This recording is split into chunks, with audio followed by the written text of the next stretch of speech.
연방법원이 코로나19 팬데믹 기간 동안 공적 부조 규정의 시행을 중단하라고 판결했습니다. 뉴욕주는 실업수당 수령 기간을 최대 20주 추가 연장한다고 발표했습니다. 뉴욕시의회가 $1,200만 기금으로 세입자 지원을 위한 다양한 프로그램을 시행합니다. 불법 체류자들도 전문직 라이선스를 취득할 수 있도록 하는 법안이 뉴저지주 하원에서도 통과됐습니다. 뉴저지주 의회가 교도소 수감자의 약 20%를 조기 석방하는 법안을 마련하고 있습니다. 트럼프 대통령의 대선 연기 언급에 공화당에서조차 대선은 예정대로 치러질 것이라고 거부 입장을 분명히 밝혔습니다. 지난 2011년 공화당 대선 경선에서 검은 돌풍을 일으켰던 흑인 정치인 허민 케인이 코로나19 증세로 사망했습니다. 존슨앤존슨이 1회 접종만으로 코로나19의 백신 후보에 대해 인체 안정성 시험을 시작했습니다.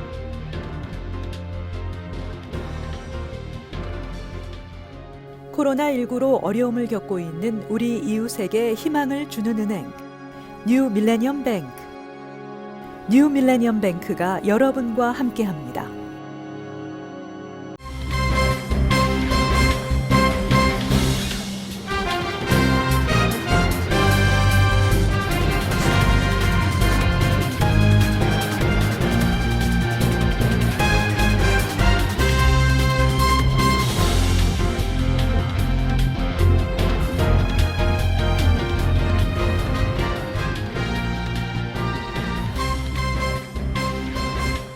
시청자 여러분 안녕하십니까? KBTV 뉴스9 이창원입니다. 안녕하십니까? KBTV 뉴스9 전상입니다. 첫 번째 소식입니다. 연방법원이 코로나19 팬데믹 기간 동안 공적 부조 수혜 이민자의 영주권 취득을 제한하는 트럼프 행정부의 공적 부조 규정의 시행을 중단하라고 판결했습니다. 뉴욕 남부 연방지방법원 조지 데니어스 판사는 뉴욕주 검찰이 제기한 공적 부조 규정 시행을 중단해달라는 가처분 신청을 승인했습니다. 지난 4월 30일 뉴욕주와 뉴욕시, 버몬트주, 커네티컷주가 공동으로 코로나19의 확산으로 경제적 어려움에 처한 이민자들에게 메디케이드, 푸드스탬프, 공공주택 등 혜택을 금지하는 결정을 제거해야 한다면서 시행 중단 가처분 신청을 제기한 데 따른 것입니다. 가처분 신청을 낸 뉴욕주 검찰은 공적 부조 규정이 이민자들이 코로나19 진단 검사나 치료를 받는 것을 어렵게 만든다고 주장했습니다. 판결에서 데니어스 판사는 지난 4월 이후 팬데믹은 더 심화됐다면서 코로나19 진단 검사와 치료가 공적 부조에 해당하지 않는다고 이민 서비스국이 공지했음에도 불구하고 이 규정으로 인해 이민자들이 의료 혜택을 받는 것을 주저하는 것이 사실이라고 설명했습니다. 레티샤 제임스 뉴욕주 검찰총장은 지난 5개월 동안 공적 부조 규정은 코로나19 공중보건 위기를 더욱 악화시켰다면서 이번 가처분 신청 승인에 환영의 뜻을 밝혔습니다. 실제로 코로나19 사태 동안 필수업종 노동자의 대다수가 이민자들로 구성돼 있고 이들은 재택근무자보다 큰 감염 위험에 노출돼 있지만 이들이 의료 서비스를 이용하지 못할 경우 지역사회에 바이러스를 전파할 가능성이 높아질 수밖에 없습니다. 또 코로나19로 인해 실직자가 폭증한 상황에서 이들에게 메디케이드 등의 보장이 필요한 상황입니다. 트럼프 행정부는 지난 2월 24일부터 이민 신청자가 연방정부가 제공하는 혜택을 받았을 경우 영주권 신청서를 기각할 수 있는 공적 부조 규정을 적용하고 있습니다. 연방정부가 지급하는 특별 실업수당이 오늘로 종료되는 가운데 뉴욕주는 실업수당 수령 기간을 최대 20주 추가 연장한다고 발표했습니다. 최명진 기자가 전해드립니다. 빌 드빌라지오 뉴욕시장은 코로나19 브리핑에서 주 노동국이 실업수당 수령 기간을 최대 20주 추가했다고 발표했습니다. 뉴욕주 노동국은 연방 상하원에서 특별 실업수당 연장을 놓고 민주당과 공화당 간의 의견 차이를 좁히지 못하고 있는 상황에 따라 이 같은 조치를 내린 것입니다. 이에 따라 뉴욕주 정규 실업수당 지급기간 26주와 팬데믹 비상실업급여 연장기간 13주를 모두 소진하고도 계속 실업 상태에 있을 경우 다시 최대 20주의 실업급여를 받을 수 있어 최장 59주까지 혜택을 받게 됩니다. 다만 추가 연장 기간은 앞으로 뉴욕주 실업률 하락에 따라 변동될 수 있습니다. 한편 뉴저지 주정부도 이달 초 실업수당 최대 수혜 기간을 20주 더 연장한 바 있습니다. 현재 뉴저지주 노동국으로부터 실업수당을 받는 주민들은 최대 59주까지 혜택을 받을 수 있습니다. 뉴저지 실업수당 수혜 기간은 코로나19 사태 전만해도 최대 26주였으나 연방정부의 코로나19 긴급 실업 지원에 따라 13주가 추가돼 39주까지로 확대됐습니다. 여기에 뉴저지 주정부가 20주를 더 늘려 최대 59주까지 실업수당을 지급받을 수 있게 된 것입니다. KBTV 뉴스 최명진입니다. 세입자 퇴거 신청과 법적 조치가 대거 예상되고 있는 가운데 뉴욕시 의회가 1,200만 달러 기금으로 세입자 지원을 위한 다양한 프로그램을 시행합니다. 코리 존슨 뉴욕시 의장과 로버트 코네기 주택위원회 위원장은 시의회 차원에서 2020-2021 회계년도 예산 중 1,200만 달러를 확보해 코로나19 여파로 발생한 다양한 세입자 문제를 해결하기 위해 사용할 것이라고 발표했습니다. 전문가들은 퇴거 유예 조치가 오는 8월 20일로 만료되고 주택법원이 재개됨에 따라 퇴거 신청 등 법적 조치가 대거 이어질 것으로 예상하고 있습니다. 또 주당 $600의 특별 실업수당 지급이 만료됨에 따라 세입자 문제가 더 심화될 것으로 보입니다. 해당 프로그램은 세입자들을 위한 퇴거 방지 프로그램, 주택 소유자를 위한 압류 완화 프로그램, 대출 지원 등을 포함합니다. 세부적으로 총 310만 달러를 투입해 서민주택의 손실을 막기 위한 입주자 조직, 법원 지원, 주택 캠페인 등 분야의 50여 개 단체를 지원하게 됩니다. 250만 달러는 기업이 소유한 아파트나 건물에 입주해 있는 저소득 세입자를 괴롭힘과 퇴거로부터 보호합니다. 320만 달러 규모는 법률과 대출 지원, 퇴거와 압류 방지를 위한 상담, 부실 몰개지 채권 인수 등의 활동을 지원합니다. 이와 함께 170만 달러를 투입해 지붕, 누수, 난방 시스템 등의 긴급 수리를 포함한 주택 긴급 대출 프로그램을 시행하게 됩니다. 불법 체류자들도 전문직 라이선스를 취득할 수 있도록 하는 법안이 뉴저지주 상원에 이어 하원에서도 통과됐습니다. 필 머피 주지사는 이미 법안 지지 의사를 밝힌 바 있어 법제화가 사실상 확정됐습니다. 앞으로 뉴저지주에서는 불법 체류자들도 의사, 변호사 등 각종 전문직 라이선스는 물론 미용, 네일 등 기술직 라이선스를 취득할 수 있게 됐습니다. 뉴저지주 하원은 어제 미국 내 체류 신분에 관계없이 전문직 및 직업 라이선스 취득 자격을 부여하는 내용의 법안을 표결에 붙여 찬성 47, 반대 26수로 통과시켰습니다. 머피 주지사는 이미 법안 지지 의사를 밝힌 바 있어 법안은 주지사 서명 즉시 효력이 발효됩니다. 머피 주지사실은 이민자들은 뉴저지의 중요한 구성원이고 이들이 사회, 경제적으로 참여할 때 불필요한 장벽에 직면해서는 안 된다는 입장을 밝혔습니다. 그동안 뉴저지에서는 의사, 변호사, 약사, 회계사 등 각종 전문직 라이선스는 물론 네일, 미용 등 수십 개의 기술직 라이선스 취득을 위해서 합법 체류 신분이 요구돼 왔습니다. 그러나 통과한 법안에는 전문직 및 직업 라이선스 신청자가 취득과 관련된 다른 모든 요건을 충족하는 경우 미국 내 체류 신분은 요구되지 않는다는 내용이 명시되어 있습니다. 지난 7월 30일 뉴저지 의회는 뉴저지 내 공인회계사, 약사 등과 같이 전문직 라이선스와 미용사 같은 일반 직업상의 라이선스 획득에 그동안 요구하였던 체류 신분 요구 조항을 모두 삭제하기로 하였습니다. 이제는 서류 미비자도 뉴저지 내에서는 여러 종류의 라이선스를 얻는 데 문제가 없게 되었습니다. 앞으로 실시하는 세칙이 더 마련돼야 하겠지만 내년 1월부터 실시하는 서류 미비자에 대한 운전면허 허가에 이어 또 하나의 큰 혜택이 된 것입니다. 이에 따라 당초 뉴저지 한인사회에 관심사였던 한인 네일업계 종사자들도 수혜가 가능해졌습니다. 2014년 7월 달부터 뉴저지는 신분이 안 되는 분들한테는 라이선스 취득 자체를 갖다가 못하게 돼 있었습니다. 다른 뉴욕주나 다른 주들은 그게 가능했었는데 지금까지도 뉴저지주만 유독 좀 까다롭게 그렇게 한다는 그런 부분들이 있었는데 이번에 그 법안이 통과돼서 참 네일업계에 종사하는 사람으로서 굉장히 기쁘게 생각합니다. 그리고 현재 신분이 안 되시는 분들의 종업원 분들을 갖다가 같이 많이 일하시는 분들이 계시는데 업주분들도 현재 그분들이 다 정당하게 합법화된 환경에서 일을 할 수 있게 그렇게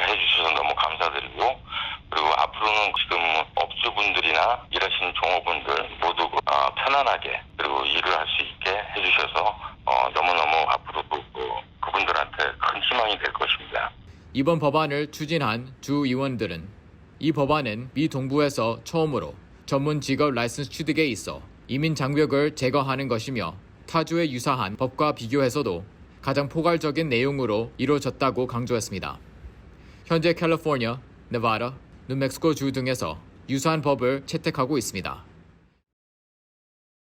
뉴저지 주의회가 코로나19 확산을 막기 위해 집단 바이러스 감염에 온상이 되고 있는 교도소 수감자의 약 20%를 조기 석방하는 법안을 마련하고 있습니다. 김은지 기자가 전해드립니다. 뉴욕타임스에 따르면 뉴저지주 의회가 주 전역 교도소에서 발생하는 집단 코로나 감염 관련 희생을 막기 위해 형기를 1년 정도 남긴 재소자를 미리 풀어주기 위한 코로나19 예방 특별법 시행을 추진하고 있습니다. 이 법안은 민주, 공화 양당이 모두 지지하고 있어 의회 통과가 확실시되고 있으며 법이 시행되면 뉴저지주 교도소 전체 수감자 16,704명 가운데 약 20%인 3천여 명이 형기를 마치지 않고 3개월에서 12개월 정도 먼저 풀려나게 됩니다. 뉴욕타임스에 따르면 지난 3월 이후 뉴저지주 전체 수감자의 17%인 2,892명과 교도관 781명 등이 바이러스에 감염됐으며 이 중 49명의 수감자와 수명의 직원이 사망했습니다. 뉴저지주 교도소 수감자 사망률은 전국에서 가장 높은 것으로 알려지고 있습니다. 마약과 무기 소지죄로 3년형을 선고받은 39세 로리 프라이스 주니어는 4월 중순경 기침, 고열 등 코로나19 증세를 느꼈습니다. 밀폐되고 좁은 감방에서 동료 12명과 함께 생활하다 집단 감염된 것입니다. 로리는 인근 병원에서 산소호흡기 치료를 받았지만 안타깝게도 석방 예정일 3주를 앞두고 숨졌습니다. 뉴저지 인권단체 관계자들은 이와 관련해 수감자들은 무기수라 하더라도 사형 선고를 받은 것은 아니라며 바이러스 감염 가능성이 높은 교도소 환경 때문에 생기는 억울한 희생을 줄이기 위해 특별법 시행이 필요하다고 강조했습니다. KBTV 뉴스 김은지입니다.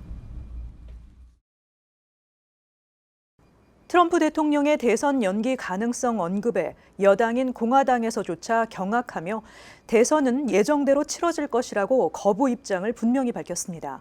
트럼프 대통령은 결국 이를 거론한 지 9시간 만에 한 발 물러섰습니다. 트럼프 대통령의 대선 연기 제안 이후 공화당 상하원 의원들은 당 지도부 12명 이상이 공개적으로 반대 의사를 표명했다고 CNN이 보도했습니다. 공화당의 미치 매코넬 상원 원내대표는 대선은 계획대로 치러질 것이라고 단호하게 말했습니다. 매코넬 원내대표는 방송과의 인터뷰에서 의회 역사상 전쟁, 경기 침체, 내전을 거치면서도 연방 차원의 일정이 잡힌 선거를 제때 치르지 못한 적은 없다고 말했습니다. 친 트럼프 성향의 린지 그레이엄 상원 법사위원장도 기자들과 만나 우편 투표가 유일한 투표 방식이 되는 것에 관한 우려가 있지만 대선을 미뤄야 한다고 생각하진 않는다고 말했다고 더 힐이 전했습니다. 척 그레슬리 상원의원은 미국은 법치주의에 입각한 국가라며 한 개인이 뭐라고 하던 상관없다. 우리는 법이 바뀔 때까지는 법을 따라야 한다고 트럼프 대통령의 제안을 일축했습니다. 트럼프 대통령은 보편적인 우편 투표를 하면 2020년은 역사상 가장 부정확하고 부정한 선거가 될 것이고 미국의 엄청난 낭패라며 안전하게 투표할 수 있을 때까지 선거를 연기한다면이라고 밝혔습니다. 트럼프 대통령이 대선 연기 가능성을 공식적으로 언급한 것은 이번이 처음입니다. 미국에서는 코로나19 사태의 여파로 오는 11월 3일 대선에 우편 투표를 도입해야 한다는 주장이 제기되고 있습니다. 트럼프 대통령은 부정선거 위험이 높다는 이유를 들어 우편 투표를 강력히 반대해왔으며 뉴욕타임즈 등 매체들은 그의 주장을 뒷받침할 만한 근거가 없다고 지적했습니다. 지난 2011년 공화당 대선 경선에서 자수성가 이력을 내세워 검은 돌풍을 일으켰던 흑인 정치인 허민 케인이 코로나19 증세로 사망했습니다. 최명진 기자의 보도입니다. CNN 등에 따르면 향년 74세인 케인은 지난 6월 오클라호마주 터이사에서 열린 도널드 트럼프 대통령의 대규모 유세에 참석한 뒤 코로나19 감염증으로 입원 치료를 받아오다 세상을 떠났습니다. 케인은 대형 피자 체인 갓파더스 최고 경영자에 오르며 자수성가한 이력을 내세워 2011년 흑인으로는 유일하게 공화당 대선 후보 경선에 출마해 후보 지지율 1위에 오르는 파란을 일으키며 검은 돌풍이라는 별명을 얻었습니다. 그러나 성희롱 의혹이 불거져 중도 사퇴했습니다. 절대적 트럼프 지지자인 그는 과거 언론과의 인터뷰에서 트럼프는 인종차별주의자가 아니다라고 주장하기도 했으며 지난 6월 털사에서 열린 유세에는 마스크도 착용하지 않고 참석해 인증사진을 찍고 트위터에 올리기도 했습니다. 한편 뉴욕타임즈는 케인의 사망은 코로나 바이러스는 때때로 모든 정치적 줄무늬를 가진 사람에게도 무차별적으로 공격을 가한다는 사실을 상기시켰다며 15만 명의 미국인의 사망에도 불구하고 마스크 착용 등을 무시하는 보수파 정치 지도자들이 나라를 황폐화시키고 있다고 지적했습니다. KBTV 뉴스 최명진입니다.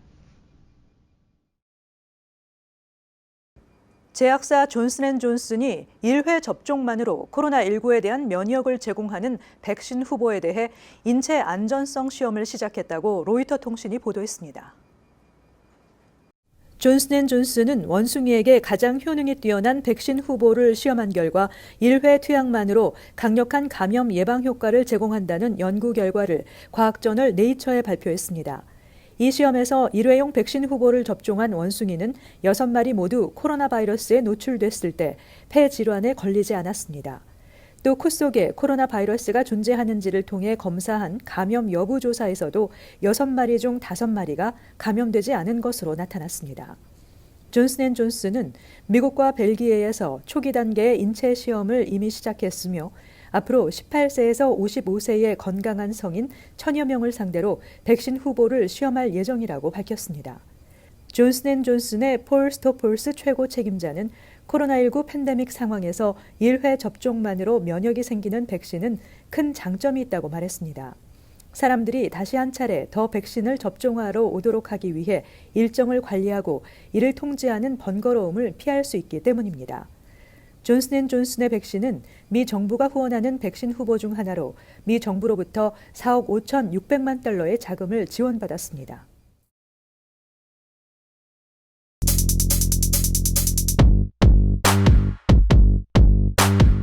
오늘 주일간지 소식입니다. 뉴욕타임스 탑 기사를 보겠습니다. Virus wipes out 5 years of economic growth. 바이러스 때문에 5년간의 경제 성장이 사라지다. 자세한 내용 보겠습니다. Second quarter contraction set a grim record. Stalled rebound in U.S. makes outlook bleak for coming months. 걱정스러운 기록을 세운 2분기 경기 위축, 교착 상태에 빠진 미국 경기 회복, 향후 몇 달 동안 전망이 어둡다고 합니다. The drop, the equivalent of a 32.9% annual rate of decline, would have been even more severe without trillions of dollars in government aid to households and businesses.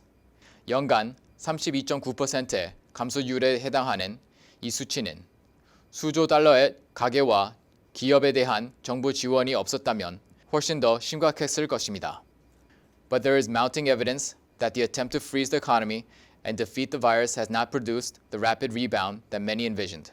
A surge in coronavirus cases and deaths across the country has led to a renewed pullback in economic activity, reflecting consumer unease and renewed shutdowns. And much of the government support is on the verge of running out, with Washington at an impasse over next steps. 그러나 경제를 폐쇄시키고 바이러스를 물리치려 했던 것이 상상했던 것보다 빠른 반등을 만들어내지 못했다는 증거가 늘어나고 있습니다. 코로나 바이러스 확진자와 사망자가 전국적으로 급증하는 등 경제 활동이 다시 후퇴하면서 소비자 불안과 셧다운이 다시 나타나고 있습니다. 그리고 미국 정부가 다음 조치를 놓고 교착 상태에 빠져 있는 가운데 정부 지원의 상당 부분이 바닥날 위기에 처해 있다고 합니다. 자세한 내용을 좀 더 살펴보겠습니다. Not only have we plateaued, but we may be losing ground, said Diane Swonk, chief economist at the accounting firm Grant Thornton in Chicago. To have these kinds of numbers in July, when many in Congress hoped this would be over by summer, underscores how unique and persistent the COVID crisis is. 시카고 소재 회계법인 Grant Thornton의 수석 이코노미스트 다이언 스원크는 우리는 정체돼 있을 뿐만 아니라 설 자리를 잃고 있을지도 모른다고 말했고 의회에서 많은 사람들이 코로나 사태가 여름까지 끝나기를 바랬지만 7월에 이런 종류의 숫자를 보여주는 것은 코로나 위기가 얼마나 전례 없고 지속적인지를 보여준다고 했습니다. The GDP report shows the severity of the temporary slowdown and hints at evidence of more lasting damage. Consumer spending fell 10.1%, led by a near total collapse in spending on restaurant meals, recreational activities, and other services. Even healthcare spending fell as patients canceled elective procedures and delayed routine care. 국내 총생산 보고서는 일시적 둔화의 심각성과 보다 지속적인 피해의 증거를 보여준다며 소비자 지출은 10.1%를 감소했는데 이는 요식업계 레크레이션 활동 및 기타 서비스에 대한 지출의 거의 전부가 붕괴된 데 따른 것이라고 합니다. 선택적 수술이 취소되고 일상적 치료가 지연되는 등 의료비 지출마저 감소했습니다. 기사 내용 좀 더 살펴보겠습니다. Businesses too pulled back sharply on their investments, which Ms. Sinclair said was a worrying sign because it suggested they did not expect a rapid recovery in demand, and trade, both imports and exports, plunged, reflecting the global nature of the pandemic. 기업들 역시 투자를 대폭 축소했는데 싱클레어 씨는 이것이 수요의 빠른 회복을 기대하지 않는다는 점을 시사하기 때문에 우려되는 신호라고 말했습니다. 그리고 무역, 수입과 수출 모두 대유행의 세계적 특성을 반영해 급락했다고 합니다. There were glimmers of optimism. Spending on goods fell a modest 3%, and some quarantine-friendly categories had increases. And while residential construction slumped in the second quarter, more recent data suggests the housing market has experienced a strong rebound, buoyed by low interest rates. 희망적인 조짐도 어렴풋이 나타나고 있습니다. 상품에 대한 지출은 3% 소폭 감소했고 일부 자택 대피령에 필요한 카테고리들은 증가했다고 합니다. 그리고 2, 4분기에 주택 건설이 침체된 반면 최근의 자료는 주택 시장이 저금리로 인해 강한 반등을 보였다고 합니다. 지금까지 주요 신문 헤드라인이었습니다. 논란이 지속되고 있는 퀸즈 플러싱 메인스트리트 버스 전용도로 구간 지정 계획에 지역 정치인, 커뮤니티 단체들이 반대 목소리를 높였습니다. 이들은 시정부의 계획이 교통 정체를 해결하기보다는 단순한 논리만 앞세운 일방적인 계획이라며 성토했습니다. 특히 코로나19로 인해 해당 구역 소상공인들이 심각한 타격을 입은 가운데 이로 인해 비즈니스에 더 큰 타격을 줄 수 있다는 우려가 크다는 점을 강조했습니다. 뉴욕시 버스 내부에 마스크 디스펜서가 설치됐습니다. 이는 미처 마스크를 착용하지 않은 승객이 버스에 탑승할 경우 디스펜서에서 무료로 이용할 수 있습니다. 뉴욕시 3개 보로 내 6개 노선, 총 100여 대의 버스에 마스크 디스펜서가 설치 완료됐으며 설치된 버스 노선은 퀸즈 익스프레스 63, 64, 68, 브롱스 BX12, BX41, 스태튼 아일랜드 S53 등입니다. 앤드루 쿠오모 뉴욕 주지사가 발표한 라과디아 공항 개선 사업 보고서에 따르면 오는 8월 5일부터 라과디아 공항을 이용하는 승객의 40% 이상이 새로운 게이트를 이용해서 출발 또는 도착하게 됩니다. 라과디아 공항 종합 재개발 계획은 2016년 공사가 착공돼 현재까지 진행 중이며 투입되는 예산은 총 80억 달러 수준입니다. 뉴욕주 상원은 23일 준틴스데이를 주 공휴일로 지정하는 법안을 통과시켰습니다. 주 하원에서도 이 법안이 통과되면서 뉴욕 주지사의 서명 절차만 마치면 내년부터 준틴스데이인 6월 19일은 공휴일로 지정됩니다. 미네소타주에서 지난 5월 백인 경찰의 과잉 진압으로 숨진 흑인 남성 조지 플로이드로 인한 흑인 인권의 중요성이 부각되면서 이번 법안을 마련하게 됐습니다.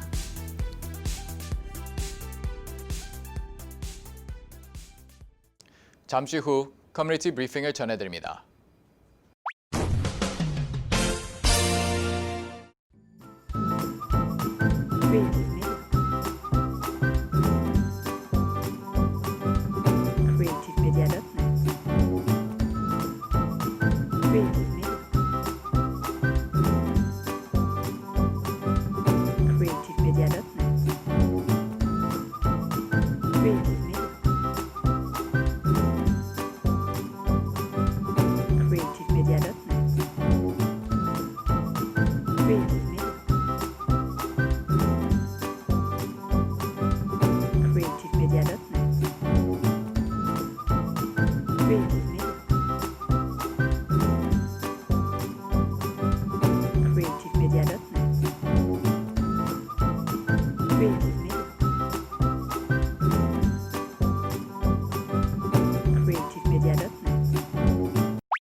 이어서 환율과 증시 전해드립니다.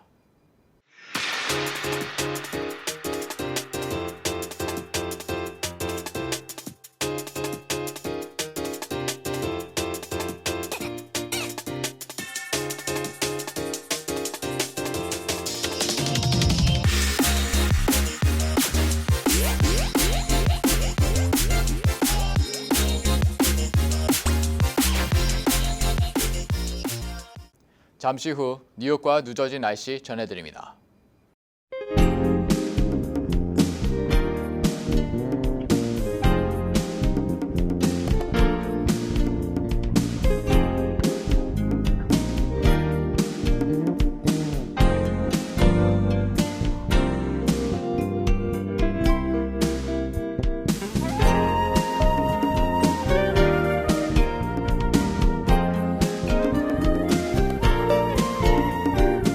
바쁜 일상이 뒤흔들린 뒤에야 잃어버린 것들이 보이는 7월의 마지막 날을 보내고 있습니다. 앞으로 세상이 어떻게 바뀌게 될지에는 분명 우리의 몫도 포함하고 있습니다. 오늘도 KBTV 뉴스9을 시청해 주신 여러분 고맙습니다. 편안한 밤 되시기 바랍니다.